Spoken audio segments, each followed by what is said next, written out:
Hello, everybody. We're back, and it's Peter and it's Sylvia. We're talking about mental health and well-being in various guises and shapes and sizes, life and business. And today we have decided to talk about the past, the present, and the future. Now, as an old linguist, I know that is to do with past tense, present tense, and future tense of certain words. But in real life, we use those words and those concepts in a different way. Right now, it's very much in the present. And Sylvia and I are working with people who are struggling with their present because they still live in the past. And someone once said to me, the past is great because it's gone. Yeah, the bits of the past that we choose to leave back in the past are gone. But maybe things happened that you are still hanging on to, that still characterizes, influences your present and making it a difficult place to be. There are also those who are so focused on what they want to be and where they want to be in the future that they completely forget to live in the present. I don't know if you've tried to be in a meeting with someone who's already in the next meeting and you can just see the eyes are glazed over. They're not there, they're not listening to you, they're already somewhere else. That makes for a difficult conversation. So we thought we would give the past, the present, and the future a bit of a once over in this conversation. hmm It's interesting that quite often today and the last few years, we have been psychology and therapy and in general to be present. To be present. It's great for our mental health and well-being. Always come back to the present, which for me is great. But there is also a connection. Being in the present also informs what we do in the future. So for me, it's not being in the present in isolation. That's me personally. But coming back to your point about past, present, and future, when I was at my in my darkest moments, let's put it that way, my it was very much about the past. I wouldn't say I was stuck in the past. My focus was very much on what had happened to me and all the whys and wherefores of that, being very aware that that is what made me who I am, and I still believe that. Our past, that we are product of our past experiences.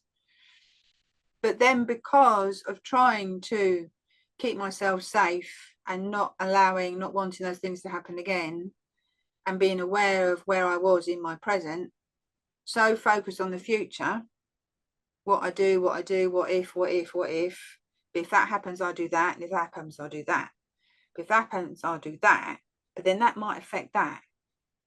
All my energy and focus was very much on trying to work out what happened and whys and wherefores of the past, all the future. I very much forgot about living in the present. And I didn't live in the present. It was all about the past and about the future. And I think in my work with people and in general, there's a lot of people, and this is a generalization, but I think there are a lot of people, and I cannot be the only one who thought like that. I'm an ordinary human being like everyone else. Not ordinary, but you know what I mean. Stuff about the past, think about the future, but what's going on right now? What do I need to do right now? What's important to me right now? Those three questions. What do I need? What do I want? What would I like to have happen right now? Which can inform then what we do. Because as I said, all this planning I used to do, and then something would happen that I hadn't even thought of. I'd have to go back to the drawing board again. And all that time and energy and resources, planning for what? I had to start all over again. So I'm very much about, let's be in the present, but let's be aware of what's going on. And there's something I actually saw the other day, which really hit home for me. I forget even where it was. It was a quote from Carl Jung, and I have it in front of me. I am not what happened to me. I am what I choose to become. Now, if I hadn't have gone into therapy and counselling and all those things, I could have easily remained stuck in that focus on the past, thinking about the future, but not resolving it and living in the present.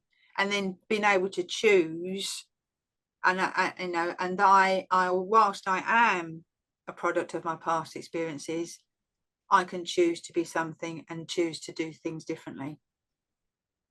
It's a very long-winded explanation, but I wanted to get that across. And I think it's an explanation that a lot of people can relate to. Because we all have a past, Mm, and we all have a past that has elements of the good, the bad, and all the beige in between. mm, And I'm not ever going to suggest that we forget the past. That's mm, not the point of it.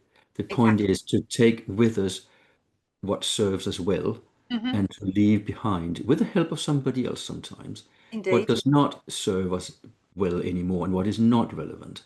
Mm, But it did happen. mm, It was there. And yes, it is part of making us who we are today.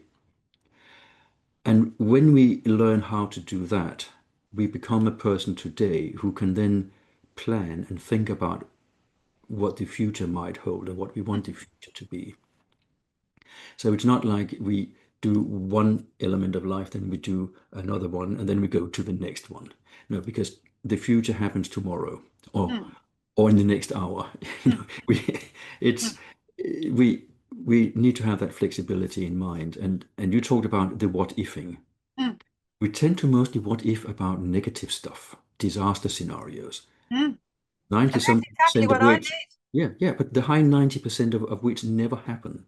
Mm, So what I'm trying to teach my client is stop the what ifing, mm, deal with what happens when it happens. mm, mm, And and someone has decided, look, if my husband does this, then I'm off.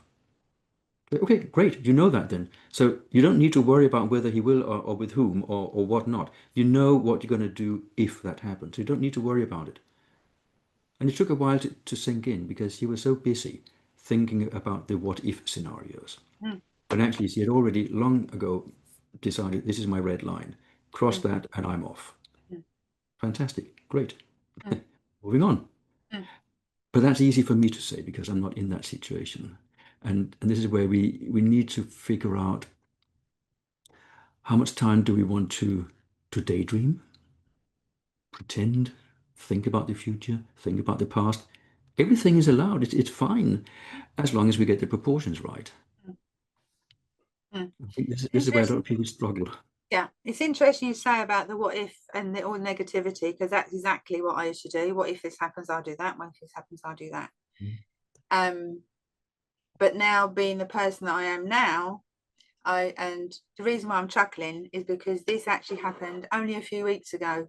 I was working with someone and they were doing exactly that. And I remember saying to her, and what if it doesn't? Mhm. What if it doesn't? And it was, sort of, you know, pause moment.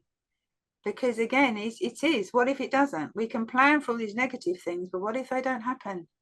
We could have been spending so much time and effort and resources and planning and mind power, brain power, everything on something that might not happen. So, yeah. And what if it does? And I think it's the B word, it's balance, you know, just in case it doesn't happen. But if it doesn't happen, then yay, let's do this, or that will happen, or this will happen. And again, it's having that balance. And sometimes it is as simple, I think, Peter, as asking yourself, and what if it doesn't happen? Exactly. What if it does work? And what if what if it does work? What if that doesn't happen? What happens then? And it puts a completely different spin on having that balance. And the spin that's different is when we what if in a negative way, we're thinking about what happens to us. Mm, When we're what ifing, because you can what if in a positive way. People yeah, talk about it as planning or brainstorming or yeah. whatever. But that is what when we are deciding how we want to take action, what we want to do to influence a situation. Mm. And then the negativity comes in, well, that might not work. Well, actually, it might. What if it Mm. does? So Mm. balance, yes, that's Mm. the one we're looking for Mm. always. Mm. The Yeah. present is great. Without the present, we can't learn from the past. We can't figure out how we want the future to be. We can't live today meaningfully if we're only in the past, or if we're only away with the fairies somewhere into the future and completely forgetting about our needs and wants today. Mm. So I think on that note, we have kept people in the present right now, Mm-hmm. hopefully. Yep. Or you might be thinking, oh, when is this over so I can go and make another coffee? Mine has run. So any final thoughts, Sylvia, before we let these good people? I think for me, it's balance. It's balancing the past, the present, and the future. Yes, Yes, we are a product of our past, but we can also not change the past, but we can change how we view the past and the things that happen to us. You know, it's not what happens, it's how we view what happens. And then we can live more in the present, and then we can balance with what we do in the future, but not be stuck. So I think it's about balance, balancing all three for me totally anyway. agree. I hope you agree as well, those who have stuck with us for the duration of this video, and thank you very much for watching. We shall see you in another one sometime later. Take care. Bye for now. Cheerio, bye bye.